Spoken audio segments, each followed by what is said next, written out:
Hello po mga ka-PTV, sa video na ito ay tatalakayin natin ang mga mangyayari kay PRRD, VP Sara Duterte, Senador Bato de la Rosa, President Bongbong Marcos. Ayon sa mga visions ni Jovi Vargas. Pero kung ikaw hindi pa nakasubscribe sa aking channel, baka naman.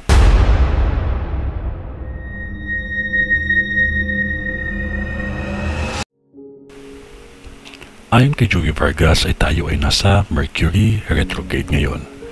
Kaya bawal muna pagbili, pagpirma at pag-renovate ng mga bahay. Kailangan nyo muna itong i-delay kasi ito ang panahon na napakabigat. Kaya tataas ang mga emosyon ngayong buwan hanggang Abril. Kaya dahil daw dito ay may mga kaguluhan, kaya dapat tayo ay maging matatag at palagi lang magdasal. Sinimulan ni Jovi ang pagbalasa ng baraha tungkol kay President Duterte. Ayon sa kanya ay maaayos ni Duterte ito dahil sa nakikitang mali sa proseso na magiging dahilan ng pangingialam ng ibang bansa na may mataas na posisyon. Pero ang pangamba ni Jovi ay kahit na manalo sa PRRD sa kaso ay mahabang proseso ito at magiging dahilan nito na makakaapekto sa kanyang kalusugan at pwede niya itong ikamatay. Pag ito daw ay mangyari, magiging history repeats itself. Magiging parang Ninoy daw at sisiklab ang galit ng mga taga-suporta ng dating Pangulo. Dagdag pa niya ay meron pang isang paparating na malaking gulo na magpapagising sa ibang nananahimik lamang. Kaya pinagdarasal niya na maayos ito ng ating Pangulo. Sinunod naman na hulaan ay si Senator Bato de la Rosa.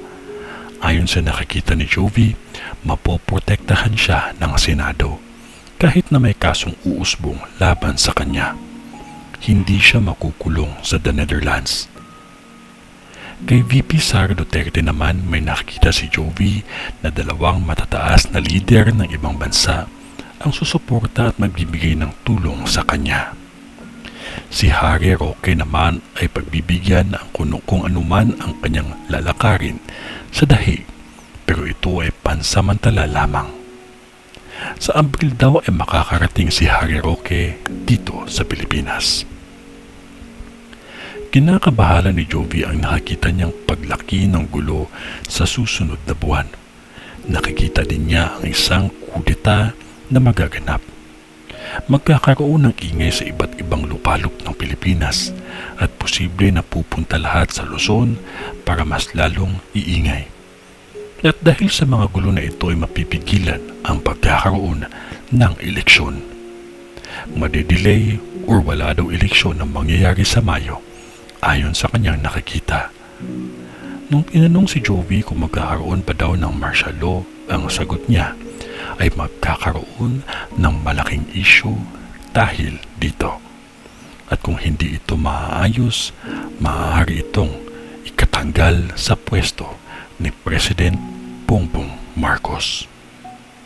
Sa ngalan ng Diyos Ama, ng Diyos Anak, at ng Diyos Espiritu Santo. Amen.